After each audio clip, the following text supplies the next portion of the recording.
नमस्कार दोस्तों, स्वागत है आपका क्रेजी क्रिप्टो मिंटू में। कुछ टैक्स को लेके आपके सवाल हैं, उस पर बात करेंगे। आइस में क्या चल रहा है, कुछ आप उसके बारे में पूछ रहे हैं, वो भी बताएंगे। और आपका एफओएमसी मीटिंग क्या हो रहा है आज, क्या आ सकता है और मार्केट कितना वोलेटाइल रह सकता है, डिटेल में सारी बात करेंगे। तो बने रहिए, अच्छा लगे तो लाइक सब्सक्राइब जरूर कीजिए। पहले लेते हैं मार्केट में और एफओएमसी मीटिंग में क्या कनेक्शन चल रहा है। देखिए, आज पावेल साहब आएंगे, क्या बोलेंगे, कितना बोलेंगे अभी नहीं कह सकते। ढाई उनका जो है टाइम है, एक तरह से 2:30 बजे वाला, तो अपना वही 11 साढ़े 11 के आसपास बनता है जाके। तो आप उस टाइम पे थोड़ा सा अलर्ट रहें, थोड़ा बहुत आधा घंटे ऊपर नीचे हो भी सकता है, ठीक है। तो आप वो चलेगा, जैसा भी होगा आपको अपडेट ट्विटर पर जरूर दिया जाएगा। प्रिडिक्शन है, यानी कि जो अनुमान लगाया जा रहा है वही 5.5 का लगाया जा रहा है। पिछली बार भी यही था। अब क्या कहते हैं ये, या सेम रखेंगे, कुछ घटाएंगे बढ़ाएंगे, वो तो देखिए पावेल साहब जब बोलेंगे तभी पता चलेगा। लेकिन यह एक अर्जेंटीना ने जरूर बहुत अच्छा काम कर दिया, और वो ये किया है, वो डॉलर को डंप कर रहा है, उसके बदले में बीटीसी रख रहा है कहीं ना कहीं इन्फ्लेशन से बचने के लिए। तो देखो साहब, कहां से कहां दुनिया जा रही है, और हमारे इंडिया का हाल तो कुछ अलग ही है। वहां तो कुछ कह ही नहीं सकते साहब, क्या सोचते हैं क्रिप्टो के बारे में उनका तो अता पता ही नहीं, या तो उनको जानकारी नहीं है, जानना चाहते नहीं। खैर जो भी है, जो पहले से टेक्नोलॉजी के बारे में समझ जाते हैं वो कहीं ना कहीं आगे निकल जाते हैं। तो अर्जेंटीना ने ये बहुत अच्छा किया है, कहीं ना कहीं वो डॉलर को भी साइड कर रहा है, तो ये कितना बढ़िया चीज है। खैर जो भी है, पावेल साहब पे नजर आप जरूर बना के रखिएगा कि वो क्या कहते हैं आगे। देखिए, उसके बाद ही मार्केट में आपको कुछ मूवमेंट नजर आएगा। अभी जैसे आपका देखिए 63,400 63,500 के आसपास ब्रिटिश चल रहा है। थोड़ा रिकवरी तो की है, जो आपका 60,500 600 तक भी चला गया था, तो वहां से रिकवरी तो आई है। लेकिन यहां पर भी थोड़ा सा वोलेटाइल मार्केट रह सकता है। अगर मान लीजिए पावेल साहब ने आके थोड़ा सा भी नेगेटिव बोल दिया, तो आपको फिर से वही एक 60% वाली रेंज नजर आ सकती है।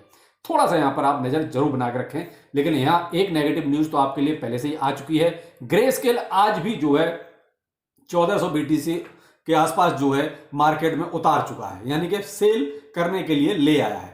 तो कहीं ना कहीं ये तो देखिए, अभी फिलहाल ग्रे स्केल का कुछ ज्यादा ही वो है कि अभी तक वो निकाल नहीं पाया। जल्दी बेच बाज दे तो भी अच्छा है, कम से कम मार्केट एक साइड में स्टेबल तो हो। लेकिन कहीं ना कहीं ये ले आता है बेचने के लिए, तो थोड़ा सा पैनिक तो हो ही जाता है। दूसरा देखिए, जो बड़े लोग हैं वो भी थोड़ा सा बाइंग तो कर रहे हैं। ऐसा मैंने दोपहर के वीडियो में भी आपको बहुत स्पष्ट कहा कि ये लोग जब तक बाय करते रहेंगे तब तक टेंशन वाली कोई बात नहीं है। आपको दोपहर की वीडियो नहीं देखा तो आप अर्निंग विद रोहतास चैनल पे देख लीजिए। मैंने वहां पर आपको दोपहर में ये बात कही कि ये बड़े लोग हैं, ब्रैक लोग, फिडेलिटी या बिटबाई जो भी हैं, ये बड़े लोग ईटीएफ वाले हैं, जब तक खरीदते रहेंगे तब तक कोई टेंशन की बात नहीं है। मार्केट ज्यादा गिरेगा नहीं, ज्यादा क्रैश वाली कोई डर की बात नहीं आएगी सामने। लेकिन अगर इन्होंने मान लीजिए थोड़ा थोड़ा सा कम बाय करना शुरू कर दिया, तो फिर जरूर देखिए मार्केट में माल तो आएगा, यानी ग्रे स्केल तो लाएगा। ऊपर से फिर जो पैनिक सेलर है वो सेल भी करेंगे, तो फिर कहीं ना कहीं बीटीसी प्रेशर नीचे जाने का जरूर आएगा। देखते हैं क्या होता है। तो मार्केट है देखिए, अप एंड डाउन चलते रहते हैं, तो टेंशन की बात अभी तो बिल्कुल भी नहीं है। देखिए, मैं तो बुलिश था और हूं भी। तो ये है सब मार्केट का कुछ हाल जो चल रहा था। अब आते हैं टैक्स को लेके, क्योंकि अब मार्च एंड है, तो टैक्स के लिए कई सारे क्वेश्चन आने लगे। सर क्या करना चाहिए, कैसे करना चाहिए? देखो भाई, बहुत सिंपल सा हिसाब है। अभी तो आपको कुछ नहीं करना। अभी आप अपना जो कर रहे हैं, जैसा कर रहे हैं, करते रहिए। 31 मार्च, उधर आपका 1 अप्रैल, ठीक है, 1 अप्रैल 2023, 31 मार्च 2024, ये आपका 1 साल का पीरियड है, जिसका हिसाब किताब आपको एक्सचेंजों से लेना है। उसके बाद आप सीधा अपने सीए के पास जाइए, उसमें देखिए आपने क्या प्रॉफिट कैलकुलेट किया है। आपके प्रॉफिट का 30% आप टैक्स दे दीजिए। जितना टीडीएस आपका एक्सचेंजों ने काटा है वो अपना आप क्लेम कर लीजिए, वो 1% आपका रिटर्न हो जाएगा। लेकिन 30% आपको प्रॉफिट पर टैक्स जरूर देना है। लेकिन आपको अपने आप ज्यादा कुछ नहीं करना, आपको सीए की तो सहायता कहीं ना कहीं देखिए लेनी ही पड़ेगी। और ये पूरे साल का टर्नओवर आपको दिखाना पड़ेगा कि आपने क्या खाया, क्या कमाया, क्या गवाया, वो सारी की सारी हिस्ट्री आप एक्सचेंजों से निकालिए। तो अभी 30 मार्च तक तो आपको कुछ नहीं करना, क्योंकि तब तक आपकी 1 साल पूरी होती भी नहीं है। तो मैंने कहा ना, 1 अप्रैल 2023 से लेकर 31 मार्च 2024, ये पीरियड है पूरा 1 साल का। तो आप यहां का डाटा निकाल के सीधा अपने सीए के पास पहुंच जाइए। अब आते हैं, कुछ लोग आइस के बारे में पूछ रहे हैं, सर आइस के बारे में कुछ अपडेट आपने दिया नहीं। और आज एक बहुत बड़ा अपडेट है, वो है देखिए एक्सचेंज लिस्टिंग। आइस की टीम से ये तो एक उम्मीद कर सकते हैं कि उनके लिए बाइनेंस लिस्टिंग कराना कोई बहुत बड़ी बात नहीं है। उसने इतने सारे एक्सचेंज लिस्टिंग करवा दी के साथ इतनी जल्दी उम्मीद भी नहीं थी। आज आपका HTX, यानी कि जो कभी हॉबी ग्लोबल हुआ करता था, उसकी लिस्टिंग की न्यूज आ चुकी है, और वो आपकी 22 तारीख की कंफर्म है। यानी 22 तारीख को इनका टेस्ट नेट भी आना है, और 22 तारीख को STX की लिस्टिंग भी होनी है। वहां पर जो है कहीं ना कहीं आपको एक प्राइस में स्पाइक तो देखने को मिलेगा, लेकिन अभी से ही हो गया है, ऐसा नहीं कि तभी होगा 22 को ही होगा। आप ये देख लीजिए जो इसका प्राइस 0.0042 और 45 की रेंज में घूमता था, वो आज जैसे ये न्यूज पब्लिश हुई, जैसे मार्केट में आई, ये आपका प्राइस जो है वहां से 0052 की सीरीज तक भी स्पाइक कर गया, यानी आज ही आपका इतना एक तरह से प्राइस चढ़ गया। अब थोड़ा सा मुझे लगता है कि ये 22 तारीख तक तो ऐसे ही रहेगा, थोड़ा बहुत और ऊपर जाएगा, उसके बाद फिर से इसमें एक नीचे को आना शुरू हो जाएगा। इसका फिलहाल यही सीन चल रहा है।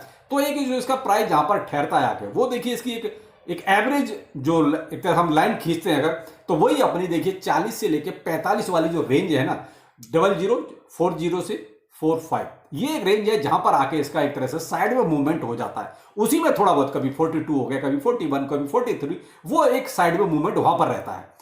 तो यहां पर देखिए आपको मैं तो यही कहूंगा कि देखिए जिसने भी अगर इस रेंज पर बाय किया है तो अभी आप 22 तारीख तक तो वेट कीजिए। जैसे इनका एक ये जो अनाउंसमेंट है, STX पे लिस्टिंग है, ये सारी चीजें कंफर्म हो जाती हैं, ट्रेडिंग स्टार्ट हो जाती है STX पर, तो आप जो है उसके बाद जो स्पाइक आएगा उसके बाद प्रॉफिट जरूर ले लीजिएगा। देखिए मैं तो इसमें यही सीन कर रखा, देखिए मुझे तो पहले इन्होंने फ्री में दिया था भाई, उसी को इसी में घुमा रहा हूं, क्योंकि यहां कंफर्म हो गया है कि फिलहाल इतनी जल्दी इसका प्राइस देखिए, जो उम्मीद लगा के बैठे साहब $1 होगा, टाइम लगेगा।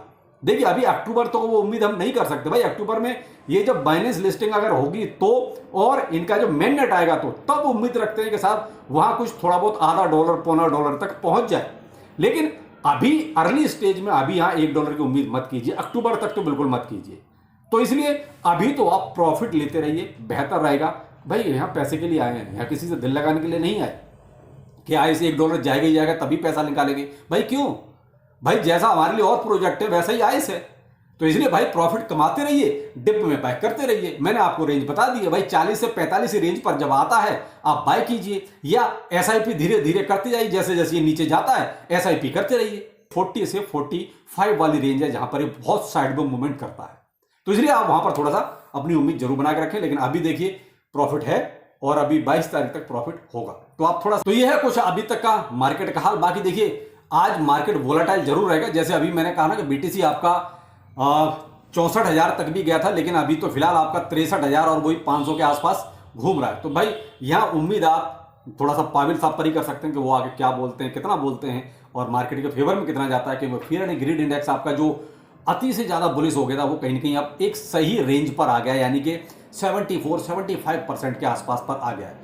तो यही एक ऐसी जहां पर रेंज है जहां पर हमको ऐसा लगता है BTC शायद साइड में मूवमेंट यहां से इसको करना चाहिए। और आपका मार्केट कैप आपका 2.4 ट्रिलियन है, तो मार्केट कैप भी थोड़ा सा कम हुआ है, क्योंकि यहाँ कहीं ना कहीं BTC में से जो पैसा निकला है इसी की वजह से ये चीजें थोड़ी आपको एवरेज में नजर आ रही है। खैर जो भी है, मार्केट है, अप एंड डाउन चलते रहते हैं, बुलिश रहिए। और अभी मार्केट में ऐसा कुछ पैनिक का सीन ज्यादा है भी नहीं। चलिए वेट करते हैं पावेल साहब का। नमस्कार।